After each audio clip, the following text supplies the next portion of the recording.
Alright guys, सो ये हमारी question answer series का सेकंड वीडियो है और आज की वीडियो में जो मैंने क्वेश्चन पिक किया है वो है जावेद खान का। तो इनका सवाल ये है कि आइसोट्रेटिनोइन 20 mg मैंने ली थी जिसकी वजह से मेरी स्किन पूरी तरह से ख़राब हो गई है और स्कैल्प में भी एलर्जी हो गई है। 3 साल हो गए, एलर्जी ठीक नहीं होती, इसके साइड इफ़ेक्ट्स कम होने का नाम नहीं ले रहे हैं।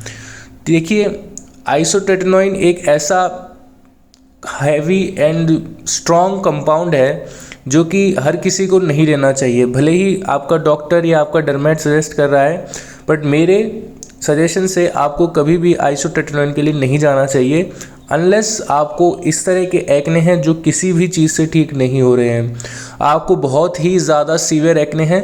सीवियर एक्ने का मेरा मतलब ये है कि अगर आपकी स्किन के ऊपर एक टाइम पे कम से कम 20 से 25 या 30 एक्ने हैं तभी आप कंसीडर कीजिए आइसोट्रेटिनोइन, अदरवाइज़ मत कीजिए, बिकॉज ये एक ऐसा कंपाउंड है, ऐसा ड्रग है जिसके बहुत सारे साइड इफ़ेक्ट्स हैं जो कि आपका डर्मेट आपको कभी भी नहीं बताएगा।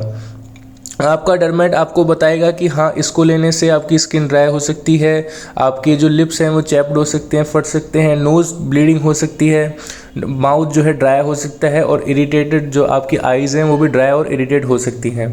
लेकिन ये इसके बहुत ही कॉमन साइड इफ़ेक्ट्स हैं जो कि आई थिंक कोई साइड इफ़ेक्ट है ही नहीं।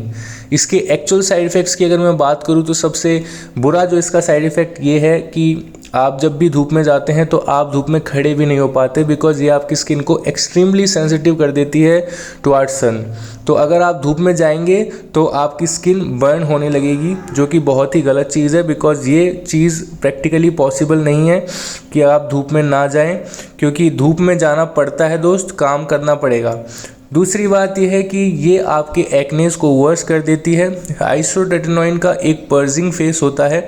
जब भी आप आइसोट्रेटिनोइन लेना शुरू करते हैं तब उसके इनिशियल 30 to 90 डेज़ में आपको जो है पर्जिंग फेज़ होता है, जिसमें आपके एक्ने एक बार बहुत ज़्यादा ख़राब होते हैं और उसके बाद ही जो है ठीक होना शुरू होते हैं।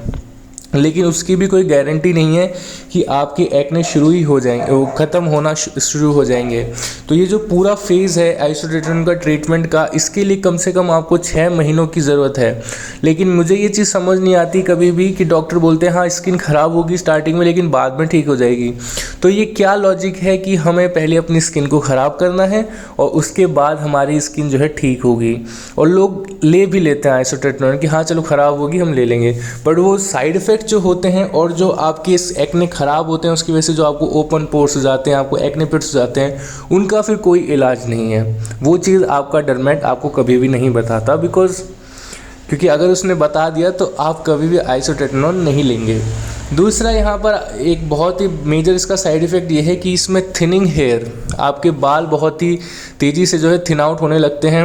मसल में और जॉइंट में जो है पेन आपको फील होता है, आपके बोन्स में, आपकी नीज़ में, ठीक है, आपके शोल्डर जॉइंट्स में मोस्टली आपको जो है पेन फील होता है। Trouble seeing at night blindness हो जाती है कभी कभी, बट ये टेम्प्रेरी चीज़ है, कुछ ही 1-2 वीक के लिए होती है, बट उसके बाद ठीक हो जाती है। इसकी वजह से और कौन कौन से कॉमन साइड इफ़ेक्ट्स हो सकते हैं?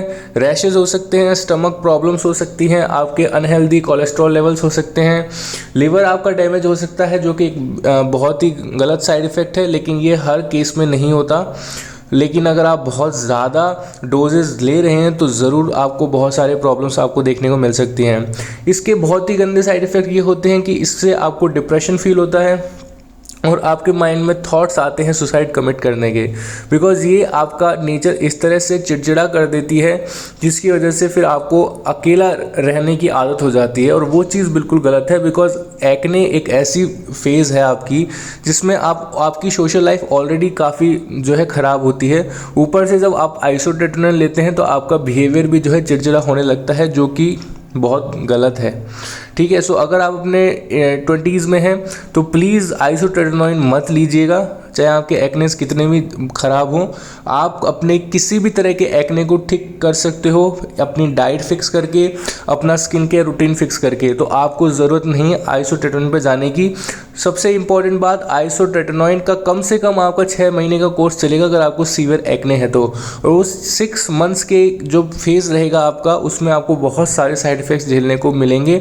और ये कोई 6 महीने कोई छोटा टाइम पीरियड नहीं होता है, सो कभी भी जल्दी से इसके ऊपर ना जाएं, ठीक है। आइसोट्रेटिनोइन के बहुत सारे साइड इफ़ेक्ट्स हैं। अब जावेद खान के सवाल की तरफ चलते हैं कि आइसोट्रेटिनोइन मैंने ली है तो भाई उसमें अब आप ले चुके हैं तो उसका कोई इलाज नहीं है, उसका बस यही इलाज है कि आप अपनी बॉडी को नेचुरली क्लेंस करने की कोशिश करें। कैसे करोगे? सुबह उठिए, वार्म वाटर के अंदर हनी 1 टेबलस्पून हनी डाल के रोज़ाना पीना स्टार्ट कीजिए। वर्कआउट करना स्टार्ट कीजिए, थोड़ा बहुत आप खुली हवा में घूमना स्टार्ट कीजिए, ठीक है। और जो स्कैल्प में जो एलर्जी हो गई है उसके लिए आप एक अच्छे डर्मेट के पास जाइए और उन्हें बताइए कि मुझे ये वाली जो एलर्जी हो गई है। अब इसके साइड इफ़ेक्ट्स हैं वो कुछ टाइम बाद में कम हो जाते हैं, 1 से 2 महीने के बाद में इसके साइड इफ़ेक्ट्स कम होने लग जाते हैं। लेकिन अगर आपको अभी भी साइड इफ़ेक्ट्स हो रहे हैं तो हो सकता है आपको साइड इफ़ेक्ट किसी और चीज़ की वजह से हो रहे हों, बिकॉज आइसोट्रेटिनोइन ख़त्म करने के या बंद करने के 1 से 2 महीने के बाद आपके सिस्टम से, आपके बॉडी से पूरी तरह से वॉश आउट हो जाती है। लेकिन जो इसके साइड इफ़ेक्ट्स हैं कुछ केसेस में परमानेंट भी होते हैं, जैसे कि लिवर डैमेज हो गया, जैसे कि आपको नाइट ब्लाइंडनेस की प्रॉब्लम हो गई। तो इस तरह के जो साइड इफ़ेक्ट्स हैं ये हमेशा रह जाते हैं कभी कभी किसी केस में। दूसरा एक चीज़ मैं आपको बता दूं, फीमेल्स के लिए स्पेशली, अगर आप की प्रेगनेंसी है या आप प्रेग्नेंट हैं तो कभी भी भूल कर भी आइसोट्रेटिनोइन कभी मत लीजिएगा, अदरवाइज मिसकैरेज हो सकता है और बर्थ डिफेक्ट्स जैसी प्रॉब्लम्स भी आपको हो सकती है। तो कभी भी आपके प्रेगनेंसी के फेज़ में आपको आइसोट्रेटिनोइन नहीं लेना है, ठीक है। तो इसके इतने ज़्यादा साइड इफ़ेक्ट्स हैं, फिर भी लोग बिना नॉलेज के, बिना गाइडेंस के आइसोट्रेटिनोइन ले लेते हैं 20 mg। बहुत सारे लोग हैं जो ट्वाइस ए डे 20 mg ले रहे हैं, जिनको पता नहीं है कि इसके कितने ज़्यादा भयंकर साइड इफ़ेक्ट्स हो जाते हैं। बिकॉज लोग क्या करते हैं, डॉक्टर ने दे दिया तो हमने ले लिया। देखिए, आपका डर्मेट, आपका डॉक्टर आपको कोई भी चीज़ दे रहा है, इसका मतलब ये नहीं है कि वो चीज़ का साइड इफ़ेक्ट नहीं होगा या वो चीज़ आपको किसी तरह का नुकसान नहीं देगी। हर दवाई का कोई ना कोई साइड इफ़ेक्ट होता ही है। सो हमेशा अपने मेडिकेशन पे ना जाके न्यूट्रिशन प्लस स्किन केयर पे ही फोकस कीजिए, यही एक परमानेंट फिक्स है।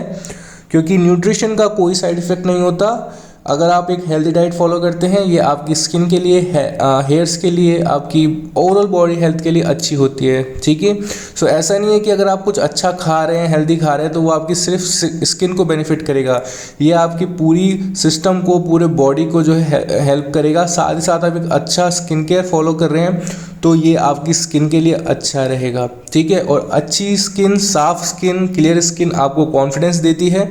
सो आज की वीडियो मेरी तरफ से इतना ही था। अगर पसंद आई तो लाइक ज़रूर कर दीजिएगा और अपना कमेंट करना मत भूलिएगा। सो मिलते हैं नेक्स्ट वीडियो।